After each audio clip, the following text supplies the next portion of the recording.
تو بھوکے کو کھلانا، لوگوں کو کھلانا، تو حضرت عیسیٰ کا وہ مشہور واقعہ کہ مچھلی اور ایک ٹکڑے سے روٹی کے انہوں نے 5000 لوگوں کو کیا، اللہ کی برکت، اللہ نے معجزات عطا کیے حضرت عیسیٰ کو، ان معجزات کے اندر نابیناؤں کو بینائی دی انہوں نے، ان معجزات کے اندر جو کوڑھ کا مرض تھا اس کے اندر حضرت عیسیٰ کو اللہ نے برکت دی کہ وہ اس کا علاج بھی کر لیتے تھے۔ مگر حضرت عیسیٰ کی ساری زندگی آپ اگر دیکھیں تو وہ ریاست کی جستجو نہیں تھی، وہ جستجو تھی کہ انسان کے اندر محبت کا جذبہ پیدا ہو۔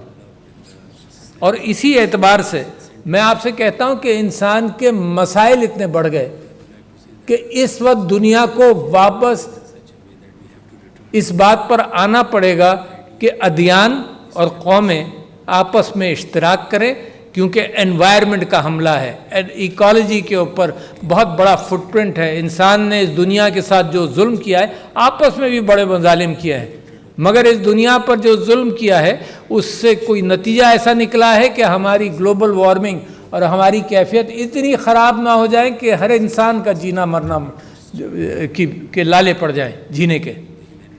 یہ وقت ہے کہ سارے ادیان، سارے لوگ آپس میں ملیں، یہ وقت ہے ملنے کا، یہ وقت ہے کہ دنیا کی ذمہ داری اللہ کی امانت کے طور پر ہم اس کو صحیح طرح سے اس پر قدم رکھیں، نرم قدم رکھیں۔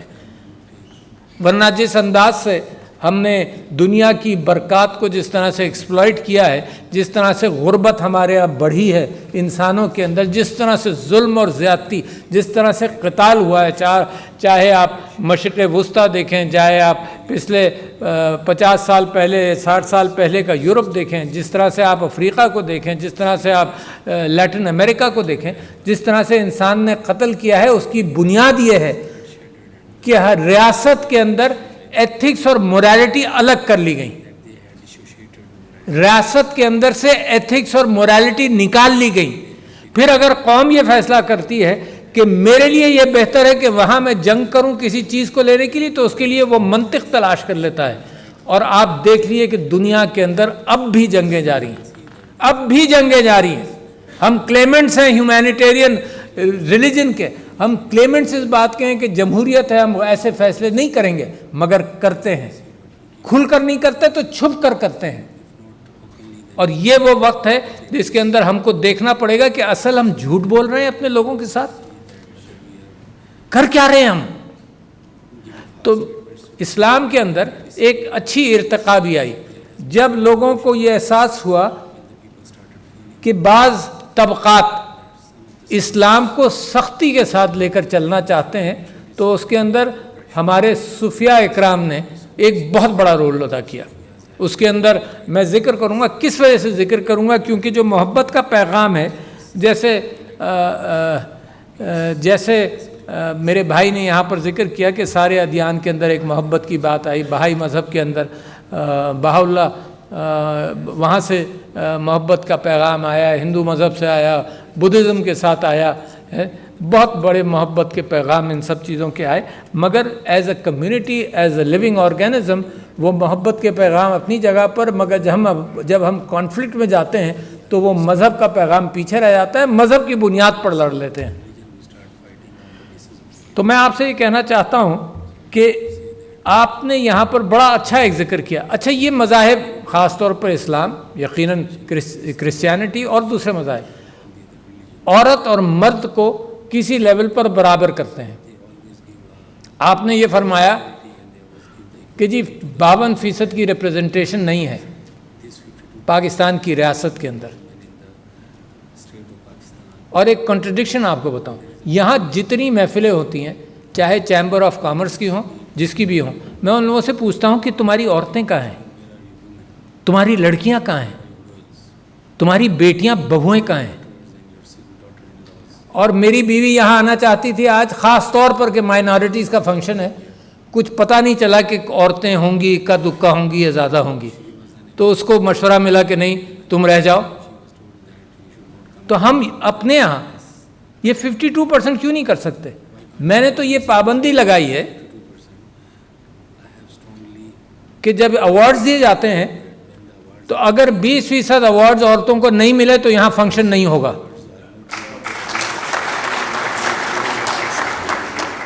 اور کہاں سے اسپرٹ آتی ہے؟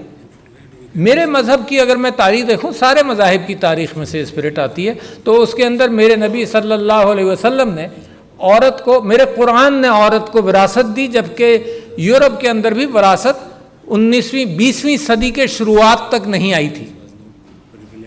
اور وہی وراثت پاکستان کے اندر اب ہم ادھر چلے گئے، یورپ ہم سے آگے نکل گیا اس معاملے میں. پھر یہاں پر ذکر ہوا، دیکھیں میں فیکٹس پر بات کرنا چاہتا ہوں، آپ لوگوں سے اپیل کرنا چاہتا ہوں، کیونکہ آپ کے پاس کسر رہ گئی کس بات کی. ہر سال جب فیڈرل پبلک سروس کمیشن کے لوگ میرے پاس آتے ہیں، ہر سال رپورٹ لے کر آتے ہیں، میں پوچھتا ہوں کہ اقلیتوں کا کیا ہوا، تو بتاتے ہیں جی 2% آپ نے یہاں پہ ذکر کیا، نوکریاں خالی ہیں، نوکریاں بھری نہیں جا رہی، نوکریاں لیپس بھی نہیں ہو رہی قانون کے مطابق. اور اگر یہ امپریشن رہے کہ پاکستان کے اندر 2% نہیں مل رہا تو اس کے ذمہ دار آپ، میں نے پچھلے جتنے ڈیلیگیشنز میرے پاس آئے ہیں مائنورٹیز کے، میں نے سب کو کہا ہے کہ آپ اپنے لوگوں کو انکریج کریں کہ آئیں. بلکہ صرف یہی نہیں، فیڈرل پبلک سروس کمیشن نے اپنے پاسنگ گریڈز کو بھی ماڈیفائی کیا ہے تاکہ افرمیٹیو ایکشن ہو. کیوں؟ اگر سرکاری نوکری میں نہیں آئیں گے تو مومنٹم جو ہے ڈیسیشن میکنگ کا، وہ اس کے اندر حصے دار نہیں ہوں گے آپ.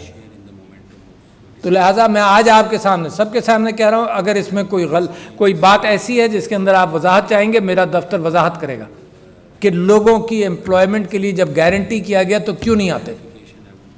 آپ ہی انکریج کریں گے، آپ ہی کا کمیونیکیشن ہے. سرکار تو اہتمام کرتی ہے نا. یہ بھی آپ کو بتا دوں، عورتوں کے جینڈر کے اعتبار سے بھی بہت سارے لوگ یہ بات کرتے ہیں. حکومت نے پچھلے چند سالوں کے اندر عورتوں کے لیے لون کا اہتمام کیا. آپ کو معلوم ہے بینکوں کے جو چیف ایگزیکٹوز ہیں انہوں نے بار بار یہ کہا کہ حکومت نے اہتمام کیا ہے لون کا، 5% بھی وہ لوگ عورتیں نہیں آئیں. اس کی وجہ کیا ہے؟ چرچا نہیں کیا. اس کی وجہ کیا ہے؟ میں نے MPAs MNAs کو کہا کہ بھائی تم انگلی پکڑ کر عورت کو لاؤ. بینکوں نے مجھ سے وعدہ کیا کہ اگر عورت لون کے لیے اپلائی کرے گی تو ہم نے چارٹرڈ اکاؤنٹنسی فرمز ہائر کی ہیں کہ وہ اس لون کے لیے اس کی فیزیبلٹی بنانے میں مدد کریں گی. تو یہ وہ پاکستان ہے، میں بڑی خوشی سے آپ کو بتانا چاہتا ہوں، یہ وہ پاکستان ہے جہاں پر ڈپرائیوڈ کمیونٹیز کے لیے اور جہاں پر مائنورٹیز کے لیے حکومتوں نے تہیہ کر لیا، سیاسی جماعتوں نے تہیہ کر لیا کہ آپ کے ساتھ مل کر، اور جیسے میرے دوست مولانا طاہر اشرفی نے کہا کہ یہ فرض ہمارا بن گیا، یہ فرض ہے. دیکھو جب ملک ترقی کرتا ہے تو اس کے لیے ضروری ہے کہ ایک یونٹی کی کیفیت ہو. یہ جو قائد اعظم نے 11 اگست کو بات کی، یہ معاہدہ کیا آپ کے ساتھ. This is a pact before the formation of Pakistan. Before the formation of Pakistan یہ پیکٹ ہے کہ آپ برابر رہیں گے اور آپ کے حقوق برابر ہوں گے. اور یہ بھی اس بات کا بھی ذکر ہوا کہ اسلام کے اندر لا اکراہ فی الدین، اسلام کے اندر کوئی فورس کیفیت نہیں ہے. فورس میرجز سوال ہی نہیں پیدا، فورس کنورژن سوال ہی نہیں پیدا. فورس میرجز مسلمانوں میں نہیں ہو سکتی. تو چجا یہ کہ جناب کسی اور مذہب کی لڑکی کو بٹھا کر فورس میرج کرا دی جائے، فورس کنورژن نہیں ہو سکتا. This is the spirit of Islam. This is a spirit which has to be carried. اور یہ آپ سے عرض کروں کہ یہ محبت کا جو پیغام ہے، یہ جو صوفیہ اکرام نے دیا، داتا گنج بخش نے دیا کشف المحجوب کے اندر، جو رومی نے دیا، اور بڑا بڑا پیغام ہے. کیونکہ میں سمجھتا ہوں دنیا کے اندر اب اس بات کی تلاش ہے کہ انسانیت کو خطرے ہیں. انسانیت بال بچ گیا ہے اس خطرے سے کہ کہیں ایٹامک وار نہ ہو جائے. کیونکہ انسان تو اتنا بیوقوف ہے، معاف کیجیے گا جس میں بھی شامل ہوں گا، انسان تو اتنا بیوقوف ہے کہ ویپنز اس نے ایک ڈاکٹرین پر جمہوریتوں نے طے کر لی اور بڑی سپر پاورز نے طے کر لی، جو ڈاکٹرین تھی میوچولی ایشورڈ ڈسٹرکشن. اس کے اندر دنیا کو 10 مرتبہ مسلسل تباہ کر سکتے تھے کہ اگر پہلی اسٹرائک میں لوگ بچ گئے تو دوسری اسٹرائک کی کیپیسٹی ہو. دوسری اسٹرائک میں بچ گئے تو تیسری اسٹرائک کی کیپیسٹی ہو، اور تقریباً $10 ٹریلین سپر پاورز نے ایٹامک بمز کی. یہ تو اتفاق ہے کہ وہ حادثہ نہیں ہوا. یہ انسان ہے. انسان جب ایتھکس اور موریلٹی سے ہٹ کر کوئی قانون بنائے گا، قرآن تو یہ کہتا ہے کہ اگر ایک انسان مارا گیا سمجھو انسانیت کا قتل ہوا، اور ایک انسان کی جان بچا لی سمجھ لو انسانیت کی جان بچا لی. وہاں مسلمان کا ذکر نہیں ہے. یہ اسپرٹ انسان کے اندر مسنگ ہے. اور میں آپ کو بتا رہا ہوں بڑے بڑے خطرات آ رہے ہیں. آپ نے آج کل پڑھا ہوگا کہ لوگ یہ کہتے ہیں کہ آرٹیفیشل انٹیلیجنس جو ہے وہ انسانی انٹیلیجنس سے آگے نکل جائے گی. بہت بڑا خطرہ ہے. لوگ کہتے ہیں اس کو روک لو، کیونکہ انسان نے جو ٹول بنایا ہے، اگر چھری بنائی ہے تو وہ کھانے کے لیے بھی بنائی ہے، کاٹنے کے لیے بھی بنائی ہے، اور قتل کرنے کے لیے بھی بنائی ہے. گن پاؤڈر بنایا ہے تو وہ بلاسٹ کے لیے بنایا ہے، انسان کو مارنے کے لیے بھی بنایا ہے. ایٹامک ویپنز بنائے ہیں تو وہ انرجی کے لیے بھی کام آئے ہیں اور انسانوں کو مارنے کے لیے بھی کام آئے ہیں. تو انسان کے پاس کوئی چیز، کوئی ہتھیار ایسا نہیں ہے جو انسان نے انسان کو مارنے کے لیے استعمال نہ کیا ہو. تو لوگ کہتے ہیں کہ 2047 تک شاید انسانیت چلے، اس کے بعد آرٹیفیشل انٹیلیجنس میں ٹیک اوور. اونلی بیکاز کہ جو ایتھکس اور موریلٹی کا فقدان ہمارے یہاں ہے امپلیمنٹیشن میں. آئین، دنیا کے آئین بڑے اچھے ہیں، مگر حقیقت میں کیا آئین ہے؟ حقیقت میں آپ دیکھ لیجیے، مشرق وسطیٰ دیکھیں، آپ لیبیا دیکھیں، شام دیکھیں، آپ فاریز دیکھیں، آپ یہ ریلیجن کا معاملہ ہی نہیں. افریقہ دیکھیں، لیٹن امریکہ دیکھیں، ظلم کی انتہا ہے اس آرگیومنٹ پر یا اس آرگیومنٹ پر، مگر مارنا انسان کو لوگوں نے اٹھا لیا.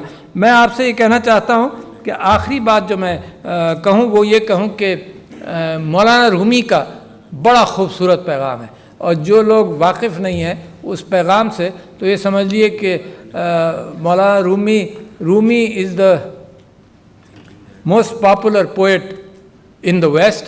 امریکہ کے اندر وہ پچھلے 10 سال سے سب سے زیادہ سیلنگ آتھر ہے اور پوئٹ ہے مولانا رومی، جلال الدین رومی. رومی کیا کہتا ہے، اور وہ میں سمجھتا ہوں یہ صوفی سائیڈ آف اسلام ہے، محبت والی. اسلام کی ہر سائیڈ محبت والی ہے، مگر یہ صوفی انٹرپریٹیشن کتنا خوبصورت ہے. وہ کہتا ہے سب سے پہلی محبت کے حوالے سے کہتا ہے کہ سب سے پہلی محبت تو اپنے آپ سے کرو. اپنے دل کو صاف کر کے دیکھو، کہیں اگر محبت اور نفرت کی کچھ چیزیں ہیں تو اس کو صاف کرو، اس آئینے کو صاف کرو، اس کو دیکھو، اس کو پہچانو. سب سے پہلی محبت اپنے آپ سے کرو. دوسری محبت اپنے خاندان سے کرو، اس لیے نہیں کہ اس کو مال و دولت دو، بلکہ اس لیے کہ اس کو محبت سکھاؤ. تیسری محبت رومی کہتا ہے کہ اپنے پڑوسیوں کے ساتھ کرو. وہ میرے نبی صلی اللہ علیہ وسلم کی جو حدیث ہے کہ 40 گھروں تک فکر کرو اس بات کی کہ کوئی بھوکا تو نہیں ہے. اور اسلام نے تو پہلی ہی صورت کے اندر یہ کہا کہ تم ایمان لاؤ. یؤمنون بما انزل الیک، کہ میرے نبی پر جو لوگ ایمان لائے محمد صلی اللہ علیہ وسلم، وبما انزل من قبلک، اور کہ جو پہلے نبی گزرے ہیں ان پر بھی ایمان لاؤ. حضرت ابراہیم پر ایمان لاؤ، حضرت داؤد پر ایمان لاؤ، حضرت عیسیٰ پر ایمان لاؤ. تو سب پر ایمان لاؤ، کیونکہ وہاں سے وہ ویژن انسانی ہمدردی کا بہت پہلے سے اللہ تعالیٰ سبحانہ و تعالیٰ نے جتنے نبی بھیجے لاکھوں کی تعداد میں، سب اس امن کا ویژن لے کر آئے. اللہ کو عبادت کی ضرورت نہیں ہے، اللہ صرف وہ قانون لے ڈاؤن کرتا ہے کہ میں اور آپ ایک دوسرے سے کیا تعلق فراہم کریں. تو رومی کہتا ہے کہ اپنے پڑوس کے ساتھ محبت کرو. پھر چوتھے وہ کہتا ہے کہ اپنی قوم کے ساتھ محبت کرو، اپنی قوم کے ساتھ محبت کرو. مگر اس کا مطلب وہ یہ نہیں کہتا کہ دوسری قوموں سے نفرت کرو، وہ قوم سے محبت کی بات کرتا ہے. پھر اگلا 5واں سٹیج وہ کہتا ہے کہ پھر انسانیت سے محبت کرو. اس سے آگے جاتا ہے، وہ مسلمانوں کی بات نہیں کرتا، وہ آگے جاتا ہے، وہ کہتا ہے انسانوں سے محبت کرو. اور پھر رومی چھٹی لیول پر کہتا ہے کہ اپنے نبی سے محبت کرو، کیونکہ اس کا مسلمانوں کا ایمان ہے کہ یہ ساری کائنات کے اندر بہترین کریشن اللہ سبحانہ و تعالیٰ کی وہ ہے جو نبی جس سے وہ محبت کرتا ہے. تو اپنے نبی سے محبت کرو، چھٹی. بٹ 7ویں اتنی خوبصورت بات ہے، نبی سے پہلے میں بات بھول گیا جب وہ کہتا ہے کہ دنیا سے محبت کرو. نباتات، زندہ مردہ، اللہ کی ہر کریشن سے محبت کرو، چاہے وہ پتھر ہو، چاہے وہ پیڑ ہو، ہر چیز سے محبت کرو. یہ انوائرمنٹ کے لیے اس سے بڑا پیغام ہو نہیں سکتا. انوائرمنٹ کے لیے ضرورت ہے اس بات کی کہ لوگوں کو موٹیویٹ کیا جائے. تو وہ کہتا ہے کہ ہر اللہ کی کریشن سے محبت کرو, جو بدھسٹ مذہب کے اندر بھی ہے, ہاں بہت سارے مذاہب کے اندر ہے, سارے مذاہب کے اندر ہے. اور پھر وہ کہتا ہے کہ اپنے نبی سے محبت کرو. اور آخری سٹیج وہ کہتا ہے, آخری سٹیج جو کبھی کبھی ہم الٹی بات کرتے ہیں, آخری سٹیج رومی کہتا ہے کہ پھر تم اللہ سے محبت کرو گے. یہ ہو نہیں سکتا تم اللہ سے محبت کا دعویٰ کرو اور آپس میں لڑتے رہو. یہ اس امپاسبل ہو نہیں سکتا, تصور نہیں کر سکتے کہ اللہ سے محبت کرو اور انسانوں سے لڑو, کیونکہ اللہ کا بنیادی پیغام تو کمیونٹی کا ہے, محبت کا ہے, کھلانے کا پیغام ہے, فاقہ کشی کے اعتبار سے تم ایک دوسرے کا خیال کرو. تو لہٰذا میرے بھائیوں, دوستوں اور اقلیتی برادری کے لوگوں, میں سمجھتا ہوں کہ یہ ویژن جو پاکستان کا ہے, اس کی روح کے اندر اور اسلام کی روح کے اعتبار سے میرا فرض بنتا ہے کہ میرا گھر آپ کا گھر ہو, آپ کا گھر یہ ہو, اس کے اندر وہی حفاظت جو میری ہے, وہی اعتبار سے آپ کو ٹریٹ کیا جائے. تب ایک قوت بنے گی قوم کی. وہ قوم کی قوت اگر اس طرح کی بنی تو انشاءاللہ دنیا کے اندر آپ ایک بہت خوبصورت پیغام آگے بھیج سکتے ہیں. تو لہٰذا ان باتوں کے ساتھ پاکستان زندہ باد. اللہ آپ سب لوگوں کو خوش رکھے. کوئی مشکل ہو, پاکستان کی حکومت آپ کے ساتھ کھڑی رہے گی.